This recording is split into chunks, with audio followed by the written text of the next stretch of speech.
رانا صاحب آپ کے پاس آنا چاہتی ہوں کیونکہ ظاہر ہے کہ یہ جہانگیر ترین صاحب والی جو ڈیولپمنٹ ہے یہ بڑی امپورٹنٹ ہے اور اس کو ریلیٹ کیا جا رہا ہے پنجاب کے ساتھ. کیا آپ کو لگتا ہے کہ جہانگیر ترین صاحب نے آج بہت واضح پیغام دیا اور خاص کر کے ناشتے کے اوپر انہوں نے کوئی کافی بڑا ناشتہ دیا ہے آج, کیا حکومت کو ڈرنا چاہیے سر؟ دیکھیں گورنمنٹ جو اس وقت گورنمنٹ ہے وہ آپ کو پتا ہے کہ بہت سارے سہاروں کی وجہ سے کھڑی ہے.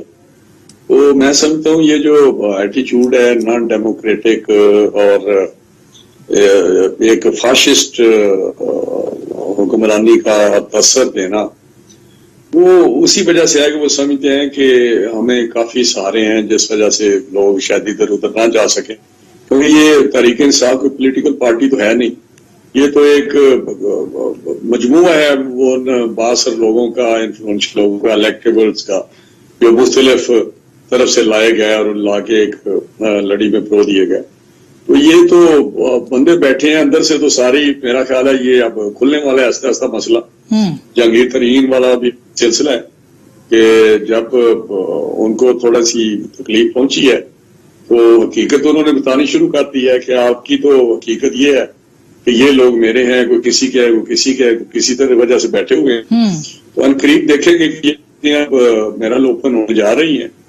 اور کیونکہ یہ رانا صاحب ان کے خلاف کیسز, آپ کے خیال میں کیسز بھی اسی لیے کھولے جا رہے ہیں کیونکہ ایک بڑی تعداد اراکین اسمبلی کی اور پنجاب اسمبلی کی جو ہے وہ جہانگیر ترین صاحب کے سامنے آتی چلی جا رہی ہے. کیا یہ وجہ ہے کیس کھولنے کی جو وہ کہہ رہے ہیں انتقامی کارروائی کی جا رہی ہے؟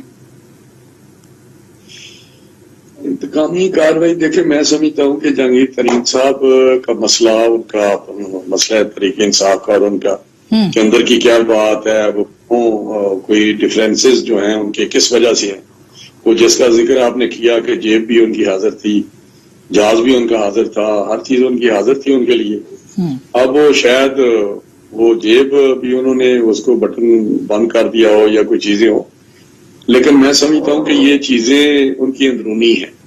لیکن یہ حقیقت ہے کہ آج نہیں, یہ وہاں پہ پہلے ہی پنجاب اسمبلی ہو, تحریک انصاف کی جو پارٹی ہے یا فیڈرل لیول پہ ہو, وہاں پہ آپ کو ملے گی یہ ساری چیزیں کہ وہاں پہ جس طرح ممبرز میں بےچینی پائی جاتی ہے. کیونکہ یہ کوئی ایسی پارٹی نہیں ہے جن میں جو لوگ ہیں, وہاں چند لوگ ہیں ان کے پرانے لوگ ہیں جو نظریاتی ہیں, وہ کمیٹڈ ہیں, بیٹھے ہوئے ہیں, لیکن باقی لوگ تو لائق لوگ ہیں, وہ اپنے مستقبل ہی وہاں سیکیور نہیں سمجھ رہے کہ وہاں محفوظ نہیں ہے الیکشنوں میں, اور ساتھ ہی ساتھ وہ اس حکمرانی کے بھی قائل نہیں ہے, طرز حکمرانی کے جس طرز حکمرانی کی طرف یہ جانا چاہتے ہیں. اچھا رانا صاحب, اب یہ ایک تحریک عدم اعتماد کی بھی بات ہو رہی ہے اور اس پہ بھی میں آپ سے پوچھتی ہوں, لیکن ناز آپ تو پی ٹی آئی میں رہی ہیں پہلے اور جے کے ٹی کے ساتھ بھی آپ کا واسطہ پڑا ہوگا. کتنے مضبوط ہیں جہانگیر ترین صاحب اور جو وہ بات کہہ رہے ہیں اصل میں وہ, اور سنا آپ کی پارٹی سے بھی رابطے ہیں جو کہ تردید بھی آ گئی, گو کہ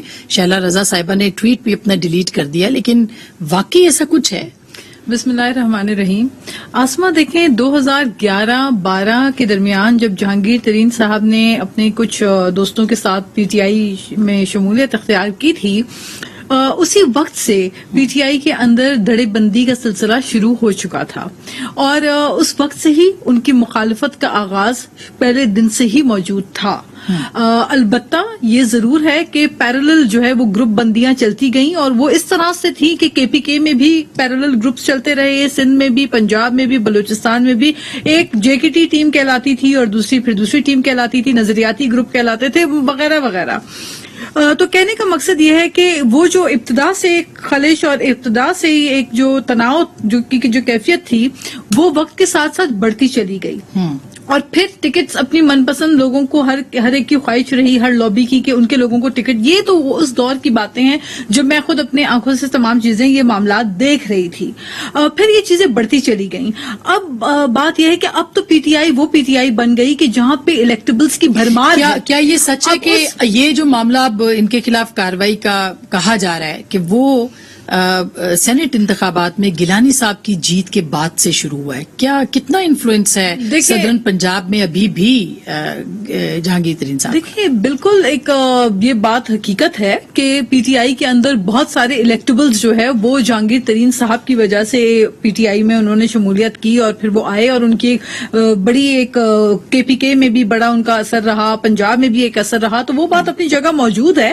لیکن میں سمجھتی ہوں کہ جہانگیر ترین صاحب کی جو اختلافات ہیں وہ division with in P T I کی وجہ سے ان کے معاملات بڑھتے چلے گئے اور ان کی جو یہ آج جو دشمنی کا ذکر انہوں نے کیا, انہوں نے کہا نا کہ دوستی کو دشمنی میں تبدیل نہ کیا جائے, تو دوستی تو ان کی خان صاحب سے تھی, باقی جو گروپ بندیاں تھیں وہ تو ان کے خلاف شروع سے تھے. اب وہ اتنے طاقتور ہو گئے کہ وہ شاید جو ہے میں سمجھتی ہوں کہ پارٹی کی قیادت کے اتنے قریب ہو گئے کہ ترین صاحب کی دوریاں بڑھتی چلی گئیں. اور آپ دیکھ رہے ہیں کہ آج شہزاد اکبر کی بھی سٹیٹمنٹس آ رہی ہیں, سب کی سٹیٹمنٹس آ رہی ہیں, تو یہ تو ہونا ہی تھا.